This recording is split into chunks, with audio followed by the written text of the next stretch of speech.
জগতবাসী, আজ আমি শামীম আলী চিশতি আপনাদের সামনে একটি আলোচনা নিয়ে আসলাম।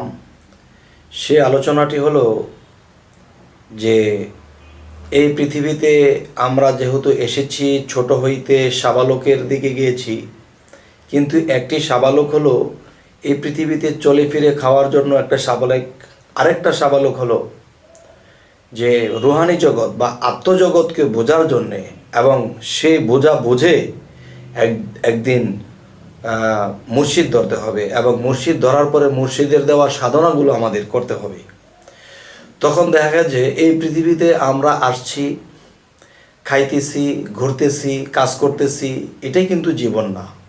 তবে এসেছি কি, আল্লাহ কোরআনে একটি আয়াতে বলেছেন, ওয়াল্লাযী খলাকাল মাউতা ওয়াল হায়াতা লিয়াবলুওয়াকুম আইয়ুকুম আহসানু আমালা ওয়া হুয়াল আজিজুল গাফুর। অর্থাৎ আল্লাহ বলতেছে, এই মানুষের মৃত্যু ও জীবন সৃষ্টি করিয়াছেন আল্লাহ পরীক্ষা করার জন্য।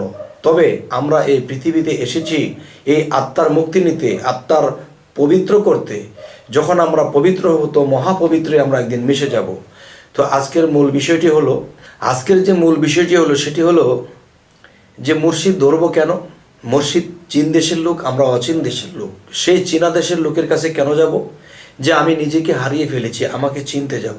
যাই হোক, এখন যে মূল বিষয়টি হলো যে আমাদের এই আত্মার মুক্তি যদি নিতে হয়, তাহলে সেই মুক্ত ব্যক্তির কাছে আমাকে যেতে হবে, এবং তিনি যে মুক্ত হয়েছেন, আল্লাহর আউলিয়া হয়েছেন, আল্লাহর সাথে তার একাত্মবাদ হয়েছে, আল্লাহর সাথে যার মিল হয়েছে, আল্লাহর সাথে যে মিশতে পেরেছে, যারা আল্লাহর সাথে মিশেছে, একাকার হয়েছে, তাহলে তারা কি করে হলো?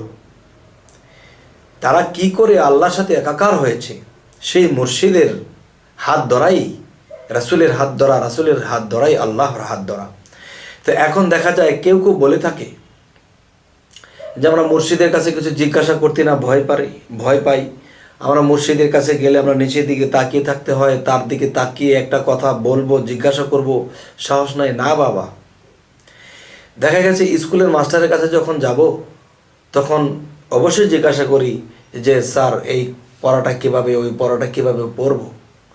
তবে তখনই স্যার বুঝবে যে সে এই জিনিসটা পারে না, বিদায় বলতেছে। ঠিক মাস্টার, আমাদের রুহানি জগতের মাস্টার কে? আমার মুর্শিদ, আপনার মুর্শিদ, আমার মুর্শিদ। তাহলে তিনি যখন রক্ত মাংস গড়া মানুষ, তিনি বসে আছে, তখন গিয়ে আগ্রহের সাথে, ভালোবাসার সাথে, প্রেমের সাথে, ভক্তির সাথে যখন জিজ্ঞাসা করলাম যে বাবা, যে আমরা কি করে এই আত্মার উদ্ধার করব, এই উদ্ধার করার জন্য আমাদেরকে সাধনা দেন, আমল দেন, আমরা সেগুলো করব। এখন যদি বলা হয় আমরা তার সাথে কথা বলতে ভয় পাই, তাহলে যাকে ভয় পাই, তাহলে তিনিই তো আমাকে নির্ভয় দেবে এবং ভয় কাটিয়ে দেবে। তোমরা নির্ভয়ে আল্লাহর কাজ করো, আল্লাহর সাধনা করো। এখন যদি বলা হয় যে না, এরকমভাবেই থাকবে, তাহলে আপনি ইহকাল পরকালে আর শিক্ষিত কিভাবে হবেন? আচ্ছা, তো এখন আমি বলবো যে কিভাবে আত্মার মুক্তি নিতে হবে। আমি এই সাধনার কথাগুলো আপনাদেরকে বলে যাব, কিন্তু এই বলাতে আপনারা ফুল ক্লিয়ার হবেন না। তবে একটা জিনিস লাভ হবে, যে কোন কোন সাধনা নিতে হবে, কোন কোন সাধনা কিভাবে করতে হবে, সেটা নিজ নিজ মুর্শিদের কাছে যাইয়া আপনারা ইঙ্গিত করতে পারবেন, জিজ্ঞাসা করতে পারবেন। জিজ্ঞাসা করার মতো যে পুঁজি, সেটা হয়ে যাবে। সেটা হলো কি, যেমন আমার চাচা গুরু জালালউদ্দিন খাঁ, তিনি মহান একজন ব্যক্তি, আল্লাহ তাকে যথেষ্ট জ্ঞান দান করেছেন। আমি তার কবিতার ছন্দে আমি বলে যাব, সেখান থেকে আপনারা সাধনা উঠিয়ে নেবেন। যদি উঠিয়ে নিতে না পারেন, তাহলে নিজ নিজ মুর্শিদের কাছে জেনে নেবেন।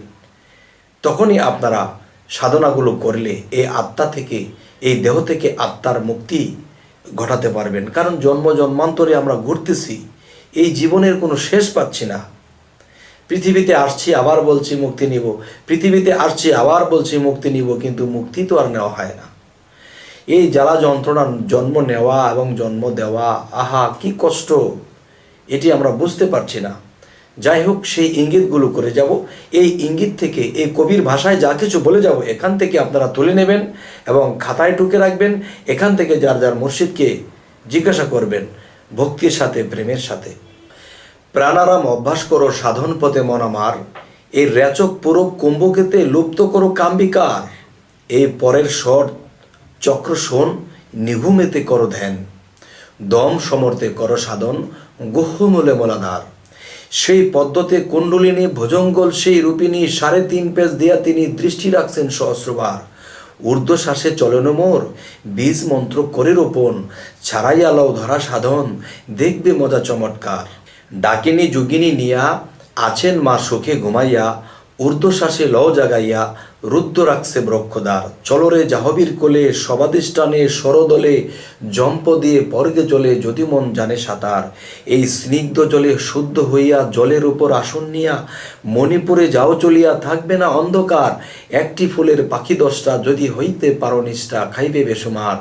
এই অগ্নিকুণ্ডের কোলাহলে কান ফেটে যায় ভূমণ্ডলে, ঝাঁপ দেওগে সেই চিন্তা নলে, যদি ইচ্ছা থাকে কার। এই আলাজিব্বা দুদু করে যেজন সাহসের জোরে, দম রাখিয়া পড়ে মরে, অগ্নি হয় তার দাবেদার। সেই অগ্নিতে হইলে দাহন, হয়ে যাব অগ্নিবাহন, কাঞ্চন বরণ হবে তার।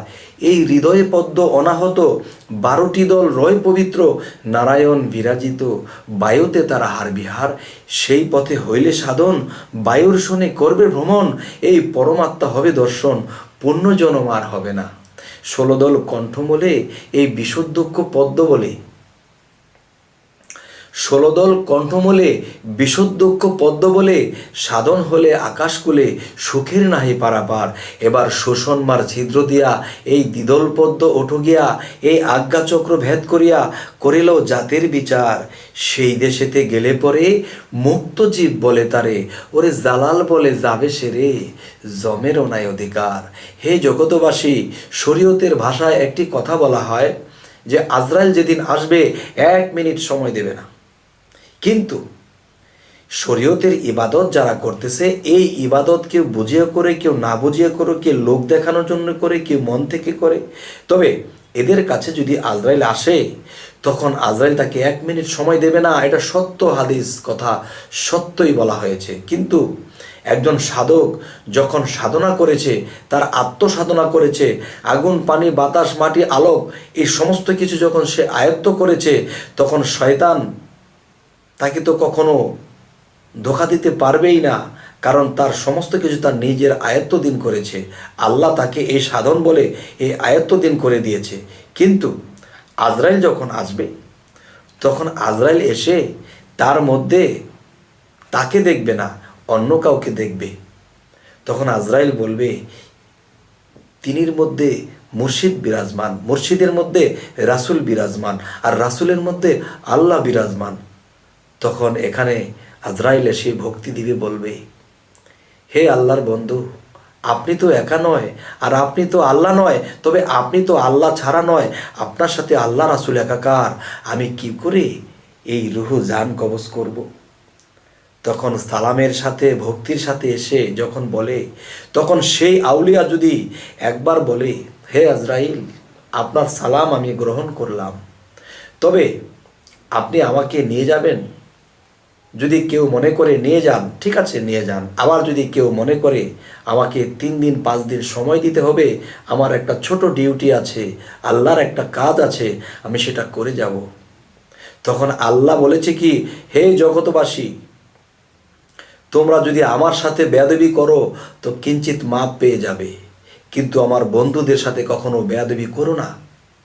তখন এই আল্লাহর আউলিয়া, তিনি আল্লাহর বন্ধু। আর আল্লাহ কি বলেছে, আমার বন্ধুদের সাথে বেয়াদবি করো না।